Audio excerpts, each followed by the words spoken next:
পৃথিবীতে সবচেয়ে শান্তির জায়গা হচ্ছে মায়ের ঘর। তো আসসালামু আলাইকুম ভিউয়ার্স, কেমন আছেন? আশা করি অনেক বেশি ভালো আছেন। আলহামদুলিল্লাহ আমরাও ভালো আছি। তো ছেলেরা হচ্ছে বার্গার আর চিকেন ফ্রাই অর্ডার করে আনলো।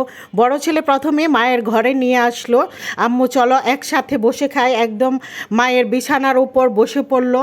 পেছন পেছন ছোট ছেলেও তার খাবারটা নিয়ে আসলো একসাথে খাওয়ার জন্য। আর মায়ের ঘরে যেন আড্ডাটা বেশ মজা করে জমে যায়, এটা সব সন্তানদেরই মনে হয় এরকমই হয়।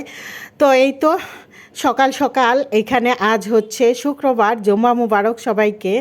আমি দুপুরে রান্না করব, তো রান্না বান্নার জন্য এখানে খাসির মাংস ভিজিয়ে নিলাম। আর হচ্ছে লুমগুলো আমি বেছে ক্লিন করে নিয়েছিলাম, আবারও একটু দেখে নিচ্ছি আবারও আছে কি না। মানে এটা আমার বাতিকেই বলা চলে, লুম পেলে এটা জানি কেমন কেমন যেন লাগে। যাই হোক, আমি দুইবার করে লুমটা ভালো করে বেছে ধুয়ে মাংসটা রেখে দিয়েছি। তারপর হচ্ছে প্যানের মধ্যে তেল দিয়ে পেঁয়াজ দিয়ে গোটা গোটা গরম মশলা দিয়ে দিলাম, আদা রসুন বাটা দিয়ে দিলাম, হলুদ মরিচ ধনিয়া গুঁড়া জিরা গুঁড়া সব কিছু দিয়েছি। লাস্টে নামানোর আগে দিব আমি টালা জিরা গুঁড়া আর গরম মশলা গুঁড়া, নামানোর আগে দিয়ে নামাবো। আর খাসির মাংসতে একটু কাঁচামরিচ দিলে ফ্লেভারটা খুব ভালো আসে, এটাও মানে নামানোর 10 মিনিট আগে দিব কাঁচামরিচটা।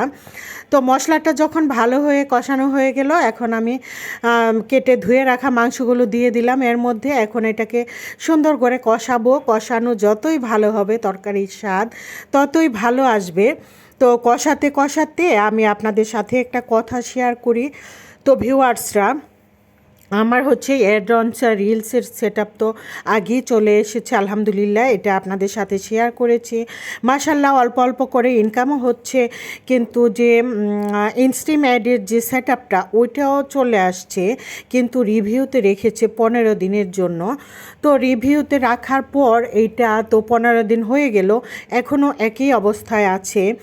এটা কি কারোর সাথে এই প্রবলেমটা হয়েছে কি না, বা কারো এরকম সেটআপ আসছে 15 দিনের বেশি রেখেছে বা এরকম রাখে নাই, কারো জানা থাকলে, জানা তো অবশ্যই আছে আমার আপু ভাইয়ারা, আমাকে জানাবেন এটা এখন এটা মানে আর কতদিন রাখতে পারে আনুমানিক, বা কিছু করতে হয় কি না, এটা কারো জানা থাকলে আমাকে জানাবেন। রিভিউতে এখনও আছে, আমার 15 দিন হয়ে গেছে।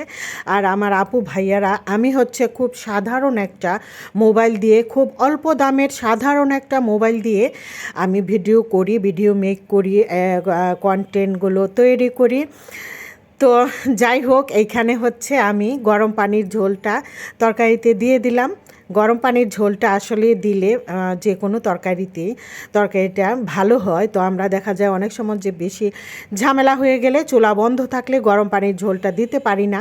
অনেক তরকারিতে না দিলেও চলে, কিন্তু বেশিরভাগ তরকারিতে আমি গরম পানির ঝোলটা দিতে চেষ্টা করি। এই তো তরকারিটা প্রায় হয়ে আসছে, এখন আমি তরকারিটা নামিয়ে নেব। এই তো নামানোর পরে এরকম একটু মাখা মাখা ঝোল রেখেছি, অত বেশি একটা ঝোলও রাখিনি। তারপর হচ্ছে তরকারিটা আমি বাটিতে সার্ভ করে নিলাম। দেখেন কালারটা কত সুন্দর লাগছে দেখতে। এই ছিল ভিডিও, সবাই ভালো থাকবেন।